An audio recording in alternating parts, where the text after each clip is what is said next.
খুলনা বিভাগীয় tank lorry শ্রমিক ইউনিয়নের সাধারণ সম্পাদক আলী আজিমের গ্রেপ্তারের প্রতিবাদ ও জামিনের দাবিতে দ্বিতীয় দিনের মতো ট্যাঙ্ক লরি শ্রমিকরা কর্মবিরতি পালন করছেন। ফলে খুলনাসহ ১৬ জেলায় জ্বালানি তেল সরবরাহ ও পরিবহন বন্ধ রয়েছে।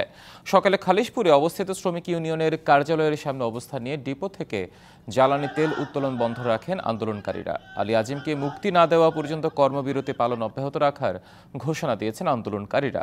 পুলিশ জানিয়েছে ২১শে আগস্টের মতো একটি নাশকতার মামলার ভিত্তিতে আলী আজিমকে গ্রেপ্তার করা হয়েছে। আর এদিকে আন্দোলনের কারণে সাধারণ মানুষের মধ্যে জ্বালানি তেল নিয়ে উদ্বেগ তৈরি হয়েছে। দ্রুত এই সমস্যা সমাধানের দাবি জানিয়েছে স্থানীয় ব্যবসায়ী ও পরিবহন মালিকরা। আমলিকি দুষ্কৃত লোক এই বিএনপিতে ঢুকে বিএনপিকে কলঙ্কিত করার জন্য এই মিথ্যা মামলাটা তার নামে দেওয়া হয়েছে। যেহেতু মামলাটা তার নামে মিথ্যা ষড়যন্ত্রমূলক মামলা, তাই আমরা অবিলম্বে আলী আজিম নামে মামলা প্রত্যাহার এবং আজকের ভিতরে তার মুক্তি চাই।